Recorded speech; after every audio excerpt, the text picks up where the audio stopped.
abuela murió hace unas semanas a la avanzada edad de 85 años, falleciendo en paz mientras dormía.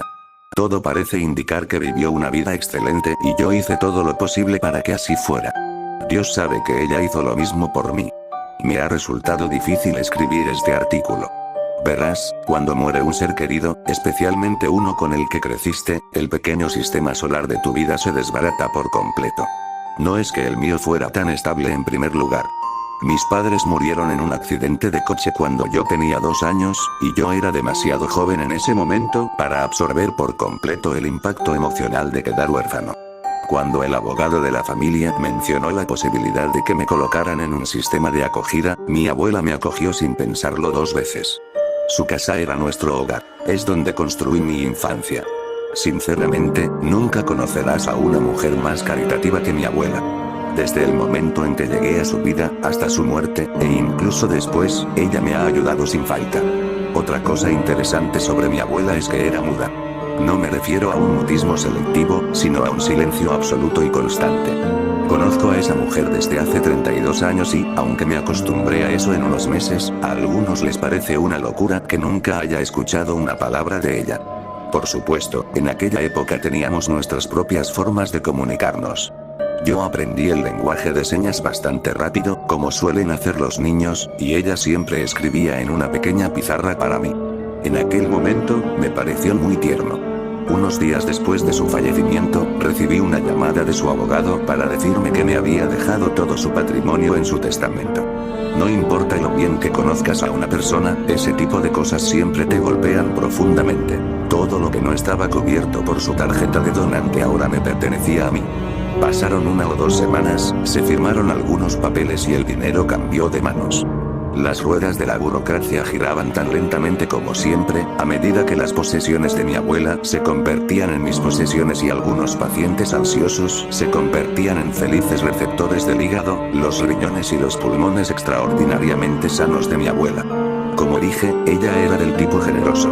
La casa era una antigua casa georgiana. 2 plantas, 3 dormitorios y un jardín bien cuidado. Me sentí como un niño al que le acaban de regalar un pony por Navidad.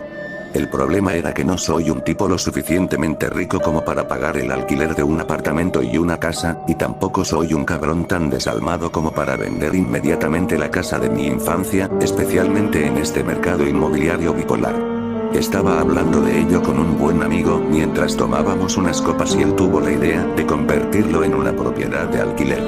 Lo pensé cuando ya no estaba sobrio, por supuesto, pero mi trabajo de oficina no iba a mejorar, así que decidí que convertirme en propietario podría ser un cambio de ritmo bienvenido. Fue entonces cuando las cosas empezaron a ir cuesta abajo. El lunes me presenté en la casa con todos mis suministros, mi auto lleno de pintura, herramientas y bolsas de basura de uso industrial. Al principio, me tomó unos minutos reunir la fuerza para entrar. Esta casa tenía mucha historia para mí. Buenos tiempos, malos tiempos, como dije, aquí fue donde crecí, y la muerte de mi abuela hizo que toda la nostalgia me supiera amarga.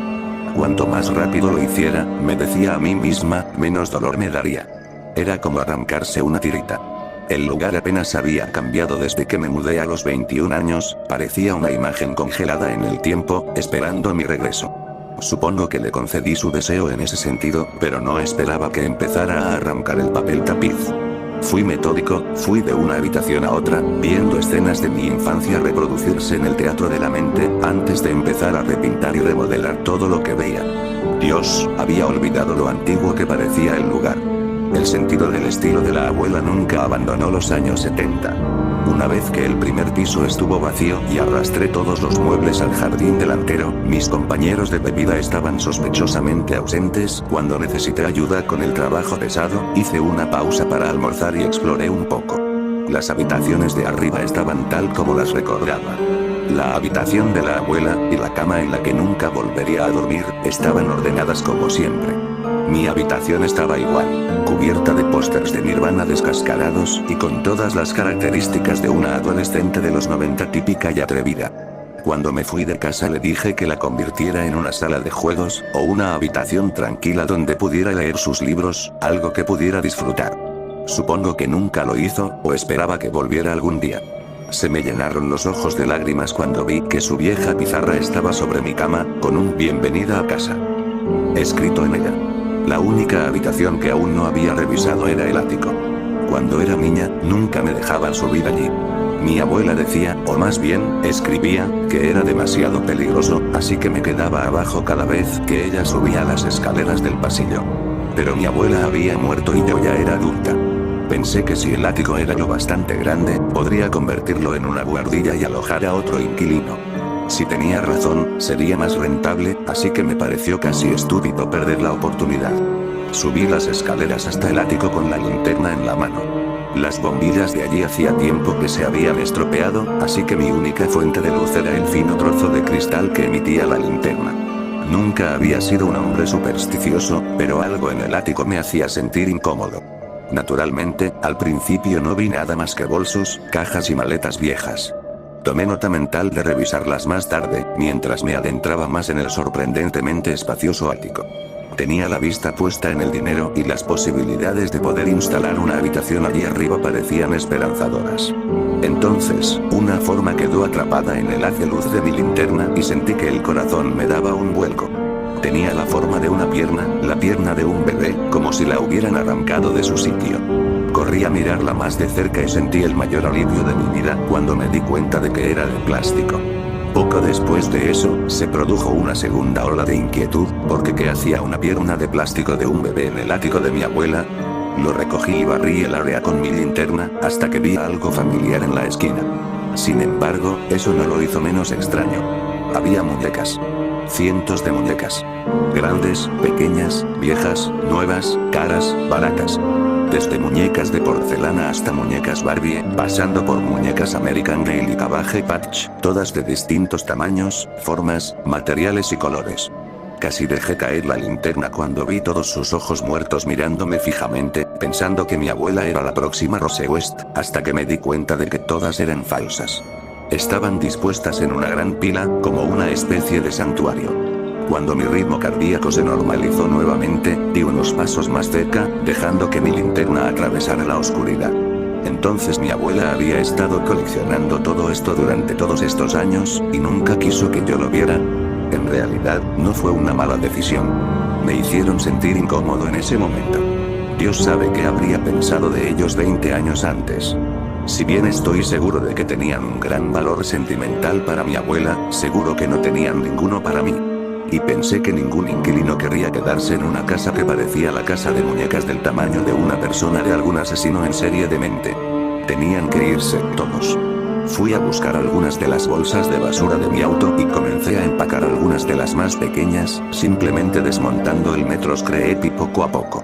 La forma en que la abuela las había apilado ni siquiera las dejaba todas visibles, eran muñecas sobre muñecas, cada una tan horrible como la anterior.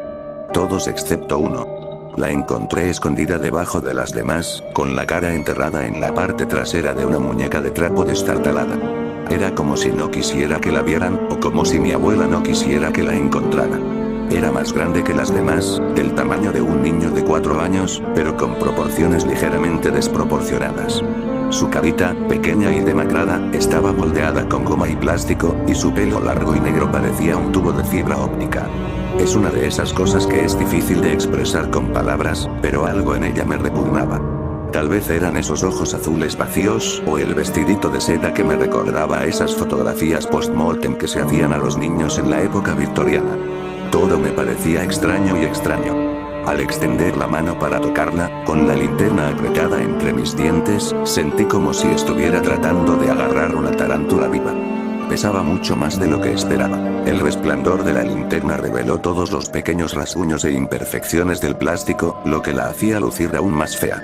Otra cosa que noté cuando la luz brillaba directamente sobre su rostro fue que, aunque tenía la boca cerrada, la goma de sus diminutos labios, que parecían reales, no estaba sellada. Había una ranura negra entre ellos. Nunca me sentí tan disgustado en toda mi vida como cuando esos pequeños labios se movieron, como si algo se estuviera moviendo detrás de su cara muerta. Al principio pensé en animatronics, como esas muñecas diseñadas para mamar de pequeños biberones cuando se los pones en la boca, pero esta muñeca parecía demasiado vieja para ese tipo de tecnología. Entonces, sintiendo curiosidad como un gato muerto, puse mi pulgar en la barbilla de la muñeca y abrí suavemente la boca. En la oscuridad, algo se movía. La muñeca tenía una lengua humana, no un simple trozo de carne cortada que se estaba pudriendo allí, sino una lengua que se movía, se retorcía y babeaba. Salió abultada más allá de los labios, retorciéndose perezosamente, antes de lamerme el pulgar. Estaba caliente, húmeda y apestaba a cigarrillos. Grité, dejé caer la linterna al suelo y arrojé la muñeca contra la pared. Salí corriendo a través de la oscuridad solo con el recuerdo, tirando cajas y saltando sobre maletas, antes de caer por las escaleras en pánico. Debí de haber superado el segundo piso más rápido que cualquier ser humano vivo y atravesé la puerta principal de la casa sin mirar atrás. La puerta de entrada estaba abierta y el césped todavía estaba cubierto de muebles, pero no me importaba. La casa estaba apartada de todos modos, si la gente se tomaba la molestia de venir aquí, podía llevarse lo que quisiera. Que le jodan a esa muñeca. Que le jodan a esa casa. Metí las llaves en el contacto y salí disparado, dejando el barrio a 3 veces el límite de velocidad legal. Ahora debe sonar loco, lo sé, pero la lógica era lo último que tenía en mente. Corrí a casa a 130 km/h y no me sentía a salvo hasta que entré en mi apartamento, la puerta se cerró de golpe y se cerró con llave detrás de mí.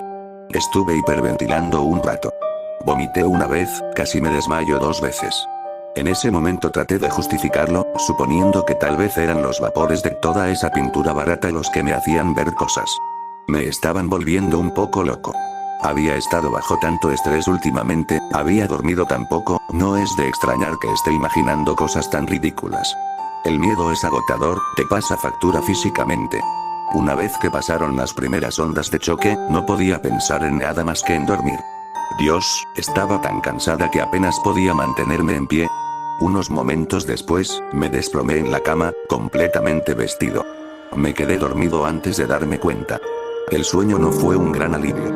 Seguí soñando con esa muñeca terrible, arrastrándose sobre mi cuerpo paralizado como una araña, arrastrando su lengua tibia y maloliente por mi cara. No importaba cuánto lo intentara, no podía apartarla de mi mente. Sus pequeños ojos azules estaban grabados a fuego en mis pensamientos. Cuando me desperté a la mañana siguiente, me sentí como si me hubieran dado un tiro en la cara con una escopeta calibre 12. Me dolía la cabeza y me ardía la piel. Sentía una picazón terrible en todo el cuerpo, como si mi cama hubiera estado invadida por hormigas rojas. Con el tiempo, la picazón se fue localizando. Cuando me di cuenta de que podía sentirla claramente en el antebrazo, me quité la manga para echar un vistazo. Había una zona de piel que se había vuelto dura y lisa, y quiero decir rígida, dura como una roca. Tenía una cualidad casi reflectante, donde de alguna manera se había caído todo el pelo. La piel alrededor picaba muchísimo, pero cuando fui a tocar la zona, no sentí nada. Encontré más manchas de este tipo en mi cuerpo cuando me miré en el espejo del baño. Esas manchas duras, reflectantes y sin sensibilidad. Había una en la parte interna del muslo, una en el abdomen, 2 en el pecho y otra en el bíceps izquierdo. Cuando intenté quitarme una de las manchas, empezó a sangrar. Las manchas no estaban creciendo en mi piel, las manchas eran mi piel. Al día siguiente, tuve una cita con mi médico de cabecera para tratar el problema. Me desnudé en su consultorio y le dejé ver las manchas, me habían salido algunas más en las piernas desde la última vez, y, lo peor de todo, parecía igualmente desconcertado. Debo admitir que estas son circunstancias realmente extraordinarias, dijo, mientras intentaba, sin éxito, comparar mis síntomas con enfermedades conocidas en la base de datos médica. No puedo decir que haya visto personalmente algo así antes. Por favor, doctor, le supliqué, intentando evitar que me picaran las manchas, debe haber algo que pueda hacer por mí. Algo que pueda darme, tal vez, como pastillas o ungüento.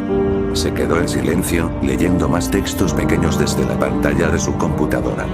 Bueno, puedo concertarle una cita con un dermatólogo. ¡Genial! ¿Cuándo será lo más pronto que podrá verme? Me temo que no será hasta la próxima semana. ¿La semana que viene? Pero doctor, no puedo esperar hasta la semana que viene. Me temo que no tiene ninguna cita antes del miércoles de la semana que viene. Si cree que la situación empeora antes de esa fecha, póngase en contacto con el servicio de urgencias a través del número de emergencia habitual y el hospital se ocupará de usted lo mejor que pueda. Lo siento, esto es todo lo que puedo ofrecerle. Después de eso, las cosas empeoraron. Anoté en el calendario de la cocina mi cita con el dermatólogo, pero mi condición cutánea estaba empeorando. El miércoles, las manchas cubrían al menos un tercio de mi cuerpo. Habían crecido en mis piernas, brazos, trasero, espalda, pecho, estómago e incluso estaban empezando a crecer en mi cara. No podía entrar en una habitación bien iluminada sin que me brillaran algunas manchas en la piel. Todo llegó a su punto crítico el miércoles por la noche, cuando me paré frente al espejo del baño. Una zona de piel dura y brillante estaba empezando a crecer en mi mejilla, lo que me dificultaba mover la cara. Me hurgué los bordes irregulares de piel suave, haciendo muecas de dolor mientras lo hacía, hasta que noté un trozo de piel suelta que sobresalía de mi cara, justo en el borde de la zona.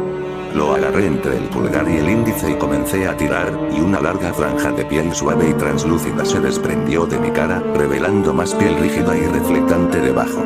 Unos segundos después, vomité en el lavabo del baño. Esta fue la gota que colmó el vaso, me empujó al límite.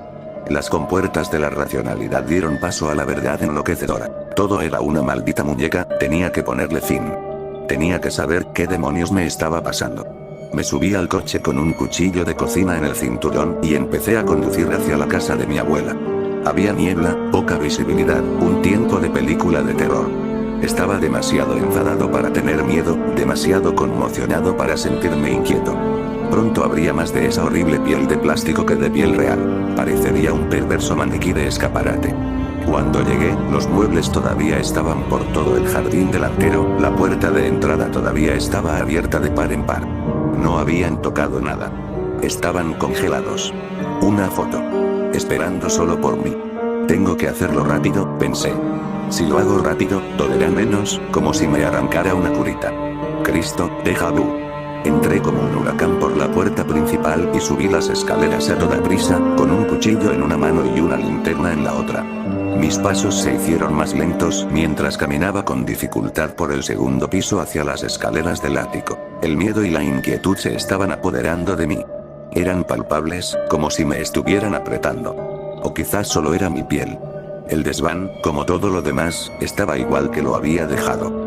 El muñeco bastardo también seguía allí, lo podía ver muy vagamente, con la cara hacia el suelo, el cuerpo desplomado en el rincón donde lo había tirado. Donde pertenecía. Volví a sujetar la linterna entre los dientes y me dirigí hacia la muñeca, recordando su extraño peso. La agarré por la nuca de su sucio vestido de seda y la levanté de un tirón hasta mis brazos. Una vez más, la dura luz brillaba directamente en el rostro de la muñeca. Oh querido Dios. La muñeca estaba cubierta de parches de piel, mi piel suave y rosada. Algunos eran esporádicos, otros estaban muy juntos, pero lo que era inconfundible era que la muñeca, de alguna manera, estaba desarrollando piel nueva, mi piel, mientras que la piel de mi cuerpo se convertía en plástico rígido. Dejé caer la muñeca y me tambaleé hacia atrás. El cuchillo cayó al suelo y la linterna se apagó, proyectando sombras errantes en la pared. Mi piel ardía de nuevo y la cabeza me daba vueltas. Vomité en el suelo y me agarré a una pared, tratando de mantener el equilibrio en un mundo que ya no tenía sentido. En ese momento, el teléfono vibró en mi bolsillo y me despertó de mi trance. Lo saqué del bolsillo con mano temblorosa y presioné el botón de respuesta antes de acercarlo a mi oído. Hola, le habla el Dr. Sansa. Sé que no me conoce y lamento llamar desde casa, pero soy uno de los médicos que realizó la hepatectomía post-mortem a su abuela la semana pasada. No iba a llamar, pero algo al respecto me ha estado molestando últimamente. ¿Qué? Respondí con una voz monótona, apenas en este mundo. ¿Tu abuela no hablaba, no? Sí. ¿Cuándo le colocaron la prótesis? Esto me sacó de la neblina. Lo siento, protésico. No te entiendo. Su lengua protésica, señor. Se me heló la sangre. ¿Qué? Su lengua protésica, la verdad es que ni siquiera sabía que existía. Parecía estar hecha de polímero, pero estaba tan perfectamente fusionada con el tejido de su mandíbula inferior que no parecía una pieza de repuesto cualquiera. Tal vez se utilizó algún tipo de agente adhesivo que, dejé caer el teléfono mientras el médico seguía divagando. Estaba equivocado, por supuesto, pero me había dado la última pieza de todo este rompecabezas demencial. Sí, todo tenía sentido después de eso. Cuando tocas la muñeca, te quita cosas. Hace mucho tiempo le quitó la lengua a mi abuela y ahora me quita la piel. No creo que fuéramos los primeros. Hubo algunos donantes en algún lugar que hicieron que la muñeca pesara tanto. Salí del ático en silencio, casi catatónico, y me senté en mi coche. No me moví durante un buen rato y, por las miradas de reojo que dirigí hacia la casa, podría haber jurado que vi la muñeca en una de las ventanas del segundo piso, mirándome fijamente. Pero quién sabe, la mente nos juega todo tipo de malas pasadas. El tiempo apremia. Me estoy quedando sin piel. Por suerte, mis dedos han aguantado hasta ahora, pero no creo que duren mucho más. Es solo cuestión de tiempo antes de que me convierta en prisionera de mi piel. La muñeca ahora está ahí afuera, en algún lugar, solo una hoja en el viento. Si ese lugar está cerca de ti, espero que no lo toques, porque la última vez que lo vi, todavía le faltaban muchas piezas.